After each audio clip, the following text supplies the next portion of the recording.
श्री महाभारत खिल्ल भागे अष्टनवतितवां अध्याय में इंद्र की आज्ञा से विश्वकर्मा द्वारा पुनः परिष्कृत की गई द्वारकापुरी का वर्णन। वैशंपायन जी कहते हैं, जन्मेजय गरुड़ पर बैठे हुए भगवान श्री कृष्ण ने द्वारकापुरी को देखा जो देवलोक के समान शोभा पा रही थी। वहां चारों ओर समुद्र गर्जना की प्रतिध्वनि व्याप्त हो रही थी।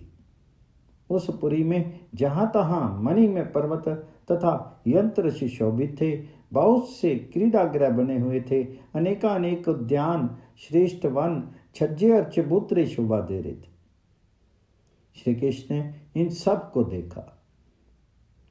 देवकी नंदन श्री कृष्ण जब द्वारकापुरी के समीप पहुंचे तब देवराज इंद्र ने विश्वकर्मा को बुला करके इस प्रकार कहा, शिल्पियों में श्रेष्ठ विश्वकर्मन, यदि तुम मेरा प्रिय करना चाहते हो तो श्री कृष्ण की प्रसन्नता के लिए द्वारकापुरी को पहले से भी अधिक मनोहर बना दो। विभुत श्रेष्ठ, जैसी ये मेरी पुरी है उसी प्रकार तुम द्वारका को सैकड़ों उद्यानों से हरी भरी तथा स्वर्ग तुल्य मनोहारिणी बना दो। तीनों लोकों में जो कुछ भी तुम्हें रत्न रूप दिखाई दे उससे द्वारकापुरी को शीघ्र ही संयुक्त कर दो, क्योंकि महाबली श्री कृष्ण समस्त देव कार्यों के लिए सदा तैयार रहते हैं और घोर से घोर संग्रामों में भी प्रवेश कर जाते हैं। विश्वकर्मा ने इंद्र के आदेश से उस पुरी में जाकर के उसे सब ओर से उसी प्रकार अलंकृत किया जैसे देवराज की अमरावती पुरी सुसज्जित रहती है। यादों के स्वामी गरुड़ वाहन श्री कृष्ण ने अपनी उस पुरी को विश्वकर्मा द्वारा निर्मित दिव्य भावों से अलंकृत देखा। उस समय उस तरह सजी हुई द्वारका को देख करके संपूर्ण अर्थों से संपन्न सर्वव्यापी भगवान नारायण ने बड़ी प्रसन्नता के साथ उसमें आरंभ किया। विश्वकर्मा द्वारा विचित्र शोभा से संपन्न की हुई द्वारका में भगवान श्री कृष्ण ने बहुत से रमणीय वृक्ष खंड देखे जो दृष्टि और मन को आकृष्ट कर लेते थे। वे पूरी गंगा और सिंधु के समान शोभित होने वाली चौड़ी खाइयों से घिरी हुई थी। उसमें कमलों के समूह भरे हुए थे तथा हंस उनके जल का सेवन करते थे। ऊंचे टीले पर बने हुए सुंदर स्वर्ण में प्राकार पर कोटे से जो सूर्य के सदृश प्रभा पुंज से परिपूर्ण था। घिरी हुई द्वारकापुरी घनमाला से घिरे हुए आकाश के समान शोभा पाती थी। नंदन और चैत्ररथ नामक वनों के समान मनोहर काननों से बड़ी भांति घिरी हुई द्वारकापुरी मेघों से घिरे हुए द्युलोक की भांति शोभित हो रही थी। द्वारकापुरी की पूर्व दिशा में शोभा संपन्न रैवेतक पर्वत बड़ा ही मनोहर प्रतीत होता था। उसके शिखर, गुफा और आंगन सभी रमणीय थे। उसके बाहरी फाटक मणि एवं स्वर्ण के बने हुए थे। पुरी के दक्षिण भाग में लताविष्ट नामक पर्वत शोभा पा रहा था जो 5 रंग का होने के कारण इंद्रध्वज सा प्रतीत होता था। पश्चिम दिशा में सुकक्ष नामक रजत पर्वत था जिसके ऊपर विचित्र पुष्पों से अलंकृत महान वन से शोभित हो रहा था। निपश्रेष्ठ मंद्राचल के समान श्रेष्ठ वर्ण वाला वेणुमान पर्वत द्वारका की उत्तर दिशा को अत्यंत शोभा संपन्न बना रहा था। रवैतक पर्वत के चारों ओर चित्रक, पंचवर्ण, विशाल पांचजन्य तथा सुवर्तुर्क नामक वन शोभा पा रहे थे। लताविष्ट पर्वत के चारों ओर मेरुप्रभ नामक महान वन, भानुवन तथा पुष्पक नामक विशाल वन शोभा पा रहे थे। सुकक्ष पर्वत के चारों ओर रुद्राक्षों से शोभित वन, बीजक वन, मंदार वृक्षों से शोभित मंदार वन, शताव्रत वन तथा करवीराकर नामक वन से शोभित होते थे। वेणुमान पर्वत के सब और चैत्ररथ वन, नंदन नामक महान वन, रमन वन तथा भावन नामक वन शोभा पाते थे। भारत, वहां विद्योरे माणिक्य पत्र वाले कमलों से शोभित मंदाकिनी नदी पुरी की पूर्व दिशा में एक रमणीय पुष्करणी के रूप में शोभा पाती थी। विश्वकर्मा से प्रेरित होकर के भगवान केशव का प्रिय चाहने वाले बहुत से देव गंधर्व वहां के पर्वतीय शिखरों की शोभा बढ़ाते थे। पुण्य श्रीला महानदी मंदाकिनी 50 बड़े बड़े स्तोत्रों द्वारा द्वारका वासियों को प्रसन्न करती हुई सब ओर से उस पुरी में प्रविष्ट हुई थी। द्वारकापुरी कितनी बड़ी है इसका कोई माप नहीं था। उसकी ऊंचाई भी बहुत अधिक थी। वह अगाध खाइयों से घिरी हुई थी। सुंदर परकोटे उसे शोभा संपन्न कर रहे थे। उस पुरी की दीवारों को चूने से लीप करके श्वेत बनाया गया था। भगवान ने द्वारकापुरी को तीखे यंत्र, स्टघनी और सोने की जालियों से भूषित दिखा। वह लोहे के बड़े बड़े चक्रों से सुरक्षित थी। देवताओं के नगर की भांति द्वारकापुरी में शुद्र घंटिकाओं से युक्त 8000 रथ शोभा पाते थे, जिनमें ऊंची उठी हुई पताकाएं फहरा रही थी। द्वारकापुरी की चौड़ाई 8 योजन थी और लंबाई 12 योजन अर्थात उसका संपूर्ण विस्तार 96 योजन था। उसका उपनिवेश समीपस्थ प्रदेश उससे दुगना अर्थात 192 योजन विस्तृत था।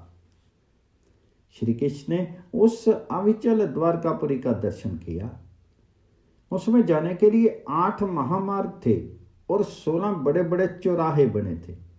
इस प्रकार विभिन्न मार्गों से परिष्कृत द्वारकापुरी साक्षात शुक्राचार्य की नीति के अनुसार बनाई गई थी। उस पुरी में रहकर के स्त्रियां भी युद्ध कर सकती थी। फिर साक्षात वृष्णिवंशी महारथियों की तो बात ही क्या। उसमें व्यूहों के उत्तम मार्ग हैं, 7 बड़ी बड़ी सड़कें हैं। महासाक्षात विश्वकर्मा ने उन विविध मार्गों का निर्माण किया था। नगरों में श्रेष्ठ उस द्वारकापुरी में यशस्वी दर्शा वंशियों के महल देख करके देवकी नंदन भगवान श्री कृष्ण को बड़ी प्रसन्नता हुई। वे महल मनुष्य को हर्ष प्रदान करने वाली सोने और माणिक्यों की सीढ़ियों से अलंकृत थे। महान एवं भयंकर घोषों, महलों तथा सुंदर आंगनों से शोभा पाने वाली उन महलों के ऊपर ऊंची ऊंची पताकाएं फहरा रही थी। उन महलों के भीतर लगे हुए उद्यानों के वृक्ष हवा से झूमते रहते थे। उन महलों के शिखर सोने के कंगूरों या कलशों से शोभित होकर के उद्भासित होते रहते थे। वे गगन चुंबी रमणीय भवन मेरु पर्वत के शिखरों के समान प्रतीत होते थे। उन महलों के शिखर श्वेत से भी अधिक श्वेत थे। उसमें सोने मढ़े गए थे। वे रत्न में शिखर, गुफा और चोटियों वाले विचित्र पर्वतों के समान शोभा पाते थे। वे ग्रह 5 प्रकार के रंगों में रंग गए थे। कितने ही सुनहरे रंग से शोभित थे। कुछ ग्रहों की कांति ऐसी जान पड़ती थी मानो वहां फूलों की वर्षा हो रही हो। उन महलों से मेघों की गंभीर गर्जना के समान शब्द प्रकट होते रहते थे। वे बहुरंगे भवन अनेक रूप वाले पर्वतों के समान जान पड़ते थे। विश्वकर्मा के बनाए हुए वे तेजस्वी भवन दावानल की ज्वाला के समान दीप्यमान होते थे। उन्हें देख करके ऐसा जान पड़ता था मानो वे आकाश में सुनहरी रेखा खींच रहे हो। उनका प्रकाश चंद्रमा और सूर्य से भी बढ़कर था। उन चित्रक आदि वनों के वृक्षों तथा दर्शावंशी महाभाग वीरों एवं ग्रह रूपी मेघों से अलंकृत द्वारकापुरी अत्यंत शोभा पाती थी और मनोहर घनमालाओं से घिरे हुए आकाश की भांति दिखाई देती थी। भगवान श्री कृष्ण ही वहां इंद्र एवं पर्जन्य के रूप में शोभा पाते थे। विश्वकर्मा का बनाया हुआ साक्षात भगवान वसुदेव का भवन 4 योजन लंबा और उतना ही चौड़ा दिखाई देता था। उसमें कितना महान धन लगा था इसका अनुमान लगाना असंभव है। उस विशाल भवन के भीतर अनेकानेक सुंदर महल और अट्टलिकाएं बनी थी।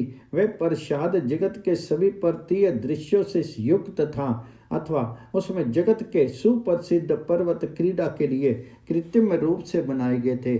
महाभाग विश्वकर्मा ने इंद्र से प्रेरित होकर के उसका निर्माण किया था।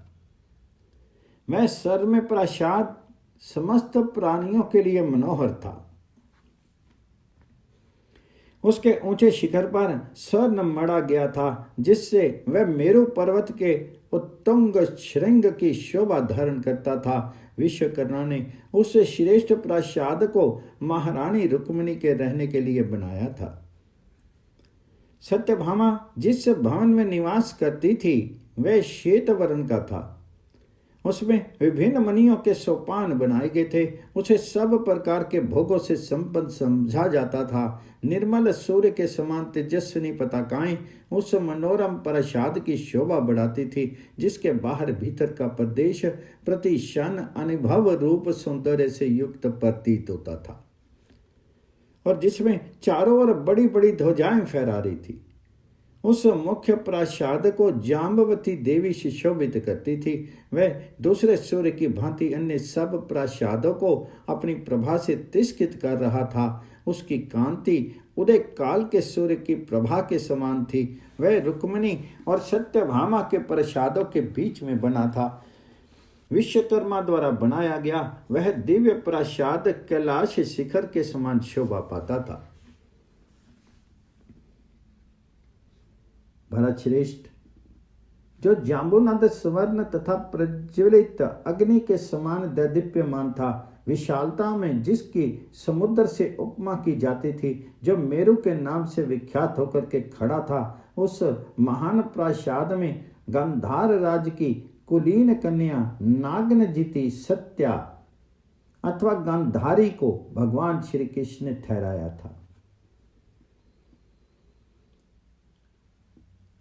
पद्म कुल नाम से विख्यात, पद्म के समान वर्ण वाला, अत्यंत प्रकाशमान महान शिखर के समान ऊंचा और अत्यंत रुचिर प्रभा से प्रकाशित जो भवन था, वह सुभीमा देवी का निवास स्थान बना था। जो प्रासाद समस्त मनोवांछित गुणों से युक्त लगा तथा संपूर्ण सूर्य के समान प्रकाशमान था, उसे शांग धनुमा श्री कृष्ण ने लक्ष्मणा का आवास निश्चित किया था। जो हरित कांति से प्रकाशित तथा वैदूर्य मणि किसी आभा से उद्भासित था, जिसे समस्त प्राणी सबसे उत्तम समझते थे, वह प्रासाद वासुदेव की पटरानी मित्रविंदा का निवास था। देवता तथा ऋषियों के समुदाय भी उसकी भूरी भूरी प्रशंसा करते थे। वह उन सभी भवनों में भूषण रूप था। द्वारका में विश्वकर्मा द्वारा बनाया गया जो प्रमुख प्रासाद था, जो अत्यंत रमणीय से भी रमणीय प्रतीत होता था और पर्वत के समान खड़ा था, वह श्री कृष्ण महिषी सुवार्ता का निवास भवन था। संपूर्ण देवता उसकी प्रशंसा करते थे। वह केतुमान नाम से विख्यात था, जो सभी प्रासादों में श्रेष्ठ था, जिसे साक्षात विश्वकर्मा ने बनाया था, जिसकी लंबाई चौड़ाई 1 योजन थी, जो सभी रत्नों द्वारा निर्मित एवं शुभ स्वरूप था। वह उत्तम प्रभा से युक्त कांतिमान प्रसाद वहां विरजा नाम से विख्यात होकर के बड़ी शोभा पा रहा था। उसी में महात्मा केशव का उपस्थान गृह था। वसुदेव नंदन श्री कृष्ण के उस सुंदर सदन में जो मार्ग का ज्ञान कराने वाला ध्वज लगे थे, उन सब के दंड स्वर्ण में बनाए गए थे तथा उन पर पताकाएं फहराती रहती थी। यदु सिंह श्री कृष्ण ने वहां दिव्य रत्नों के समूह संचित किए थे तथा वैजयंत नामक महान पर्वत वहां लाकर के स्थापित किया था। इंद्रधम्न सरोवर के पास हंसकूट पर्वत का जो शिखर था, वह 60 ताड़ के बराबर ऊंचा और 8 योजन चौड़ा था। अमित तेजस्वी विश्वकर्मा समस्त प्राणियों के देखते देखते उस विश्वविख्यात पर्वत शिखर को किन्नर और बड़े बड़े नागों सहित वहां ले आए थे। मेरु पर्वत का उत्तम शिखर जो सूर्य के मार्ग तक पहुंचा हुआ है तथा स्वरूप से जाम्बुनंद में दिव्य एवं त्रिभुवन विख्यात है, उसे भी श्री कृष्ण के लिए विश्वकर्मा उखाड़ लाए थे। वह सब प्रकार की औषधियों से अलंकृत, प्रकाशमान तथा अत्यंत उत्तम था। विश्वकर्मा इंद्र के कहने से कार्यवश उसे वहां ले आए थे। वहीं साक्षात श्री कृष्ण पारिजात का वृक्ष भी ले आए थे। पारिजात के लाए जाते समय अद्भुत कर्मा श्री कृष्ण का उन देवताओं के साथ घोर युद्ध हुआ जो उत्तम वृक्ष की रक्षा कर रहे थे। वह वृक्ष सैकड़ों कमलों से पूजित तथा स्वर्ण में विमानों से सेवित एवं सुरक्षित था। विश्वकर्मा ने श्री कृष्ण के लिए रत्न में फूल और फल देने वाले वृक्षों का निर्माण किया था। उन्होंने बहुत सी पोखरियां और सरोवर भी बनाए थे जिनके जल कमल समूहों से शोभित थे। उसमें रत्न में सुगंधिक कमल खिले हुए थे। मणि एवं स्वर्ण से जड़ित नौकाएं उसमें सब और व्याप्त थी। उन पुष्करनियों के उत्तम तटों को बड़े बड़े वृक्ष सुशोभित करते थे। शाल, ताल, कदम, सैकड़ों शिखाओं वाले वट वृक्ष तथा जो हिमालय और मेरु पर्वत पर होने वाले वृक्ष हैं, उन सब को विश्वकर्मा ने वहां से ला करके यदुसिंह श्री कृष्ण की प्रसन्नता के लिए द्वारका में स्थापित कर दिया था। वे वृक्ष लाल, पीले, अरुण और श्याम रंग के थे। उनके फूल श्वेत वर्ण के थे। वहां वन उपवनों की संधियों में जो वृक्ष लगे थे वे सभी ऋतुओं के फलों से संपन्न थे। उस श्रेष्ठ नगर में जो नदियां थी वे समान तट और जल से शोभित थी। उनके कंकर और बालू नीचे बैठ के थे। वहां जो हरद कुंड या जलाशय था उसका जल बहुत स्वच्छ था। वहां जो दूसरी नदियां थी उसके बालू और कंकड़ स्वर्ण में थे तथा वे पुष्प वासित जल से भरी हुई थी। उनके तटों पर नाना प्रकार के वृक्ष और लताएं फैली हुई थी। उस पुरी में जो जो वृक्ष थे वे मदमत मयूरों तथा सदामत वाले बने रहने वाले कोकिलों से परन शोभायमान थे। उस द्वारकापुरी में ही हाथियों के यूथ और गाय भैंसों के झुंड भी रहते थे। वराहों, मृगों और पक्षियों ने भी वहां अपना निवास बना रखा था। उस रमणीय पुरी का परकोटा स्पष्ट ही सोने का बना हुआ था। विश्वकर्मा ने उसे 100 हाथ ऊंचा बनाया था। वह परकोटा बहुत ही सुंदर एवं रमणीय था और घेरा बने हुए पर्वत के समान जान पड़ता था। विश्वकर्मा ने उस परकोटे के द्वारा पूर्वोक्त बड़े बड़े पर्वतों, सरिताओं, सरोवरों, वनों और उपवनों को भी घेर रखा था। इस प्रकार श्री महाभारत के खिल्लबाग हरिवंश के अंतर्गत विष्णु पर्व में द्वारका का विशेष रूप से निर्माण विषयक 98वां अध्याय पूर्ण हुआ।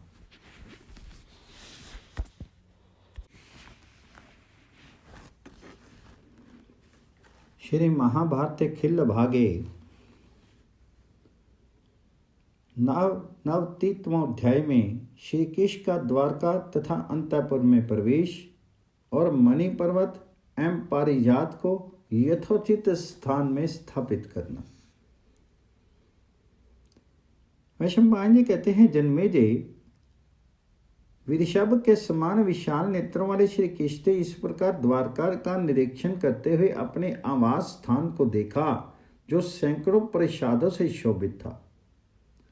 उसे मणियों के बने हुए लाखों करोड़ों खंभे लगे थे जिनकी प्रभा से वहां का सब कुछ सुस्पष्ट दिखाई देता था। वहां के बाहरी फाटक मणि, मूंगे एवं चांदी के बने हुए थे और प्रज्वलित अग्नि के समान उद्भासित होते थे। जहां तहां प्रकाशित होने वाले उन फाटकों में सोने की विचित्र वेदिकाएं बनी हुई थी। उन सब से उद्दीप्त दिखाई देने वाला श्री कृष्ण का वह महान प्रसाद उनका उपस्थान गृह था। उसमें स्फटिक मणि के खंभे लगे हुए थे जिससे वह प्रसाद प्रकाशित होता था। उसका विस्तार बहुत बड़ा था। वहां की सभी वस्तुएं सोने की बनी हुई थी। वहां की बावड़ियों का जल कमलों से आच्छादित था। उसमें लाल रंग के सुगंधिक कमल खिले हुए थे। वे बावड़ियां मणि और स्वर्ण के समान विचित्र शोभा से संपन्न दिखाई देती थी। रत्नमय सीढ़ियों से अलंकृत थी। मतवाले मोर और सदा मदमत रहने वाले कोकिल उसका सेवन करते थे। विकसित कमलों से आच्छादित होने के कारण वे उत्तम शोभा से संपन्न हो रही थी। श्री कृष्ण के उस भवन का परकोटा विश्वकर्मा ने प्रस्तर से बनाया था। उसकी ऊंचाई 100 हाथ की थी और वह खाइयों से घिरा हुआ था। वृषणिवंश के सिंह श्री कृष्ण के उस भवन का निर्माण साक्षात विश्वकर्मा ने किया था। सब ओर से आधा योजन विस्तृत वह श्री कृष्ण का महल देवराज इंद्र के भवन समनोह था। तदनंतर गरुड़ के ऊपर बैठे हुए भगवान श्री कृष्ण ने मन ही मन प्रसन्न होकर के श्वेत वर्ण वाले अपने उस पांचजन्य शंख को बजाया जो शत्रु के रोंगटे खड़े कर देने वाला था। उस शंख के शब्द से समुद्र विक्षुब्ध हो उठा तथा संपूर्ण आकाश मंडल गूंजने लगा। उस समय वहां ये अद्भुत बात हुई। पांचजन्य का गंभीर घोष सुनकर के और गरुड़ का दर्शन पाकर के कुकर तथा अंधक वंशी यादव शोक रहित हो गए। भगवान श्री कृष्ण के हाथों में शंख चक्र और गदा आदि आयुध से शोभित थे। वे गरुड़ के ऊपर बैठे हुए थे। उनका तेज भगवान भास्कर के समान था। उन्हें देख कर के समस्त पुरवासियों को बड़ा हर्ष हुआ। तदंतर तुरई और भेरियां बज उठी। उनकी आवाज बहुत दूर तक फैल गई। फिर समस्त पुरवासी भी सिंहनाद कर उठे। तत्पश्चात सभी दशावंशी यादव तथा कुकर और अंधक वंश के सब लोग भगवान मधुसूदन का दर्शन करके बड़े प्रसन्न हुए और सभी उनकी अगवानी के लिए आ गए। राजा उग्रसेन भगवान वासुदेव को आगे करके शंख और तोरे आदि वाद्यों की ध्वनि के साथ वसुदेव के महल तक उन्हें पहुंचाने के लिए गए। वहां आनंद में डूबी हुई देवकी, रोहिणी, यशोदा तथा उग्रसेन की रानियों ने अपने अपने भवनों में भगवान श्री कृष्ण का विशेष सत्कार किया। तदंतर श्री कृष्ण गरुड़ के द्वारा अपने महल में गए। इंद्र आदि ऐश्वर्यशाली देवता जिनके अनुचर हैं वे श्री हरि अपने अभीष्ट स्थान पर जा पहुंचे। घर के मुख्य द्वार पर उत्तर का यादव शिरोमणि यदु नंदन श्री कृष्ण ने उन यादव का यथा योग्य सत्कार किया। बलराम, उग्रसेन, गद, क्रूर और पद्मन आदि से सम्मानित होकर के श्री कृष्ण ने अपने गृह में प्रवेश किया। उस समय रुक्मिणी नंदन पद्मन ने मणि पर्वत तथा इंद्र के प्रिय महान वृक्ष पारिजात को लेकर के भगवान जी के महल में पहुंचा दिया। द्वारकावासी वीरों ने वहां पारिजात वृक्ष के प्रभाव से एक दूसरे के देह संबंध को अमानुष दिव्य देखा। इससे उन्हें बड़ा हर्ष हुआ। हर्ष में भरे हुए वे यादव शिरोमणि वीर उन भगवान गोविंद की स्तुति करने लगे। उनकी स्तुति सुनते हुए वह श्रीमान भगवान विश्वकर्मा के बनाए हुए उस गृह में प्रवेश हुए।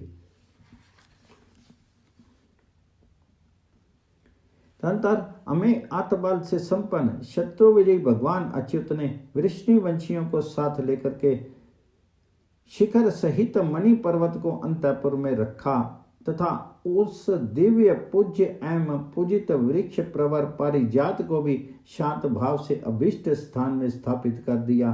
तत्पश्चात शत्रु वीरों का संहार करने वाले केशव ने समस्त भाई बंधुओं की आज्ञा ले कर उन सब स्त्रियों का समादर किया जो नरकासुर द्वारा हार कर लाई गई थी। दिव्य वस्त्र, दिव्य आभूषण, दासीगण, धन की राशि, चंद्र किरणों के समान श्वेत हीरक हार तथा महान प्रभापुंज से प्रकाशित मणियों द्वारा श्री हरि ने उनका सत्कार किया। उनसे भी पहले वसुदेव जी, देवकी, रोहिणी देवती तथा उग्रसेन ने भी उन सब का समादर किया था। उस समय सौभाग्य की दृष्टि से सत्यभामा सभी स्त्रियों में श्रेष्ठ मानी गई, परंतु कुटुंब की स्वामी तो भीष्मक नंदिनी महारानी रुक्मिणी ही थी। श्री कृष्ण ने उन सब रानियों को यथोयज्ञ महल, अटारी, प्रासाद, शिखर, गृह तथा बहुत से उपहार अर्पित किए। इस प्रकार श्री महाभारत के खिल्ल भाग हरिवंश के अंतर्गत विष्णु पर्व में द्वारका प्रवेश विषयक 99वां अध्याय पूर्ण हुआ।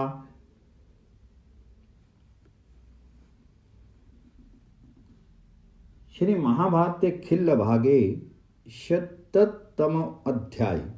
श्री कृष्ण का समस्त यादवों से मिलकर के उन्हें सम्मानित करने के लिए सभा में बुलाना।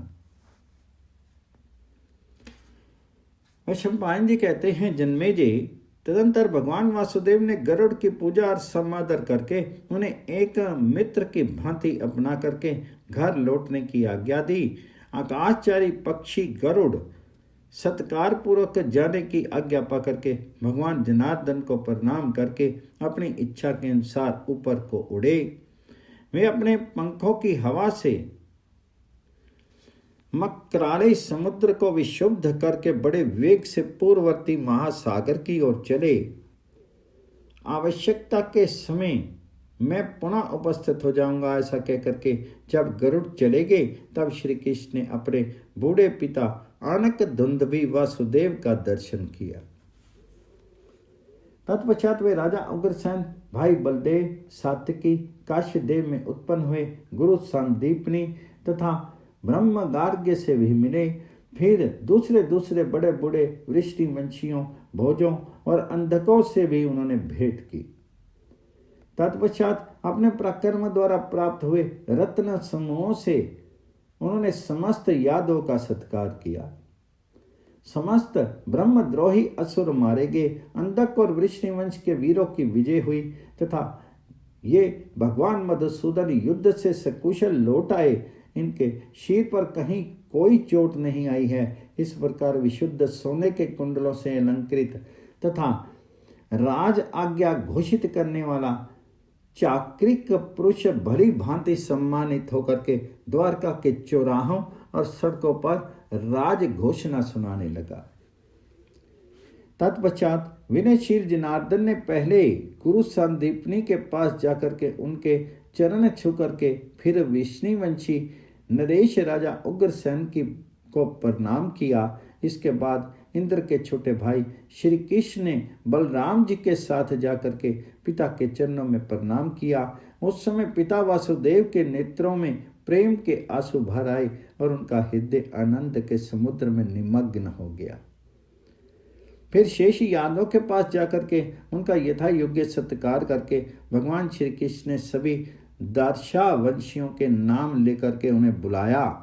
तब श्री कृष्ण आदि सब यादव उस समय उन सभी सर्व रत्न में दिव्य एवं श्रेष्ठ आसनों पर बैठे। तदंतर किंकर नामक राक्षस जिसे ले आए थे उस अक्षय धन को श्री कृष्ण की आज्ञा से सेवकगण सभा में ले आए। इसके बाद यदुकुल तिलक जनार्दन ने समस्त दशार्हों का दुंदुभि नाद के द्वारा पूजन करते हुए उन सब का सम्मान किया।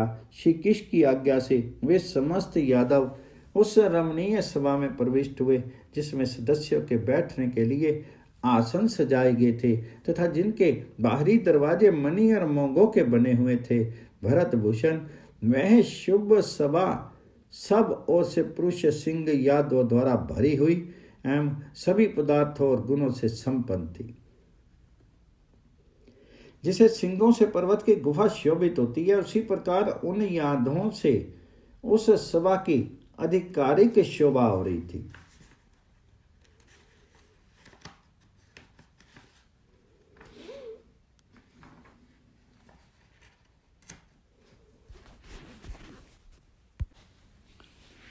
राजा उग्रसेन तथा भोज और वृष्टिवंश के श्रेष्ठ पुरुषों को अपने आगे रख करके बलराम सहित भगवान श्री कृष्ण स्वर्ण के बने हुए विशाल सिंहासन पर आसीन थे। वहां बैठे हुए उन यदुश्रेष्ठ वीरों को उनकी अवस्था और प्रीति के अनुसार संबोधित करके पुरुषोत्तम श्री कृष्ण उनसे इस प्रकार बोले। इस प्रकार श्री महाभारत के खिल्ल भाग हरिवंश के अंतर्गत विष्णु पर्व में सभा प्रवेश विषयक 100वां अध्याय पूर्ण हुआ।